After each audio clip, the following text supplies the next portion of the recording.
Well, Brian Beller, who plays bass on the Dethklok records and the live shows, has been running this whole thing for a long time, and we just toured together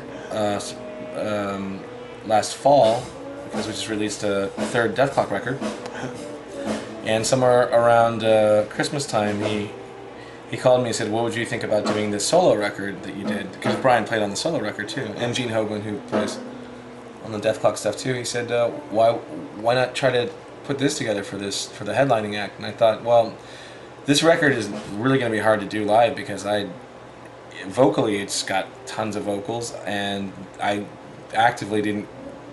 When I was making it, I didn't necessarily think to put in pauses for breathing, because I think they're different characters sometimes talking to each other or overlapping each other and stuff like that. So I thought, I can't do it personally, I'd have to have a whole team of people. And Brian said, what if I could get that team of people together? And I said, well, in that case then we could probably do it. And so that was the idea, is to put this whole 11-piece band together. So we've got 5 vocalists, including myself, 4 guitarists, including myself, keyboard player.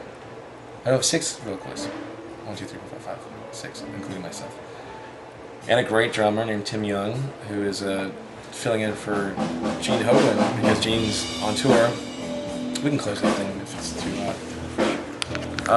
But that was the idea. So he said, "Do you want to do it?" And I know him, and I said, "I'll be busy working on other stuff at the same time, so I'll do it also if I don't have to run this whole thing. If you can get somebody else to be the musical director."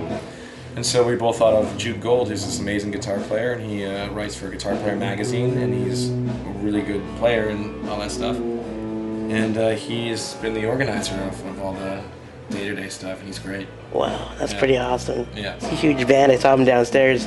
Yeah. I've never seen that many musicians on the Roxy stage before. That's pretty epic. Yeah.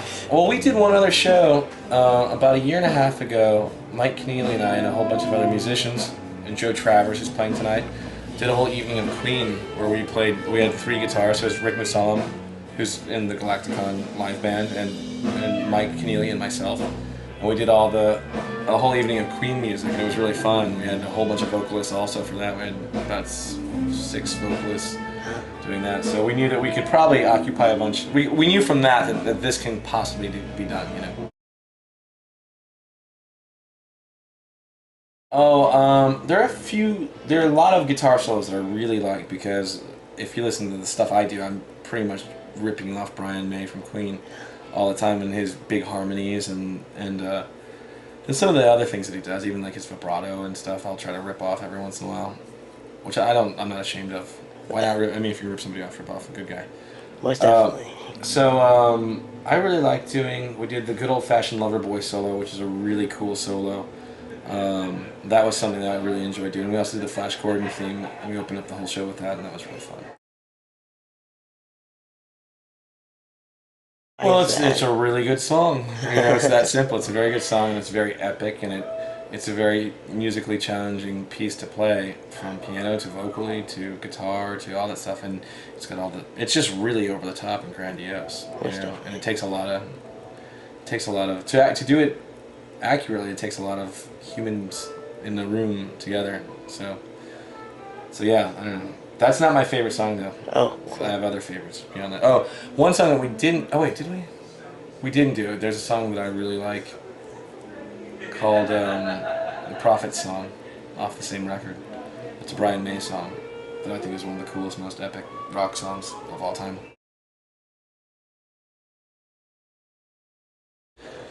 Oh, cartoon growing up? I don't know. Here's the thing, I work in animation. I don't really care about cartoons that much. I don't. I mean, there are a couple really funny ones, and a bunch of them I just don't care about, really.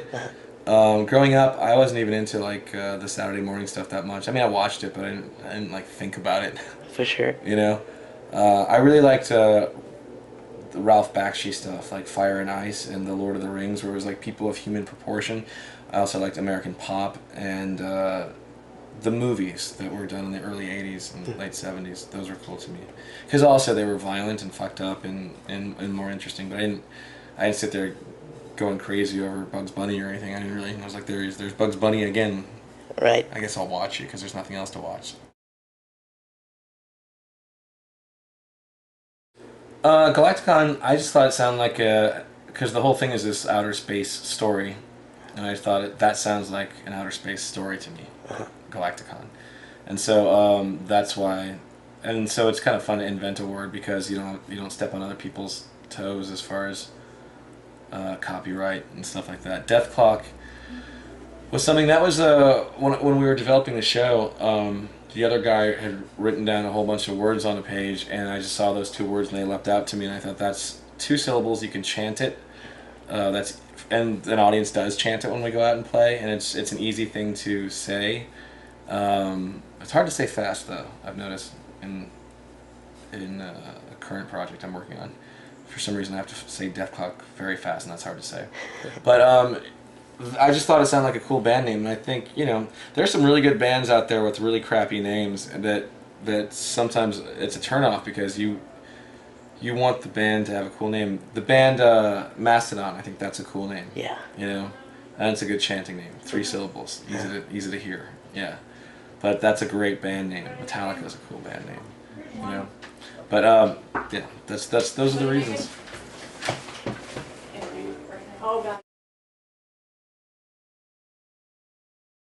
If I do, it's usually when I am not doing the work. It's usually going to a restaurant that's got really great food, or going and seeing.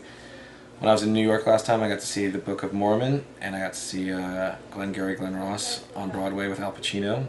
Those were great moments. And then when you do the shows, you kind of expect the same thing. Every once in a while, there may be a naked lady in the audience, and you're like, "That's cool. That doesn't happen at home, Right. or in any other at work." Those are cool moments because people usually keep their clothes on. Most of the time, I think you find in your life, maybe you have a different life than I do, but people keep their clothes on. Yeah. So those are memorable moments, and then but usually it's food-related stuff that I care about. Nice. And then there aren't any too big of I work with very professional, great musicians, and they kind of keep their shit together, and they're nice, funny people, and we have a very relaxing time together. And that's my ideal touring situation. It's not too exciting. No, because what I do is my idea of a good time is really boring stuff. Okay. It is like either playing guitar, or I'm or doing comedy. I mean, when I was in Boston, I got to go do some stand up at the old club I started out in, because that's how I started before all this stuff. And so I did that. That was really fun. In Colorado, I think I went and saw Lincoln. So that's what I did. I watched Daniel Day-Lewis portray Abraham Lincoln. That was an awesome movie. Great emancipator. What a story. Indeed. So yeah, so that's what I did. It's not too exciting. I don't go out. I don't stay out too late. I'm not. Even when I was like 22, I wasn't doing that stuff. So. Hi, I'm Brendon. I'm shouting out to Wu Manchu, whatever that is.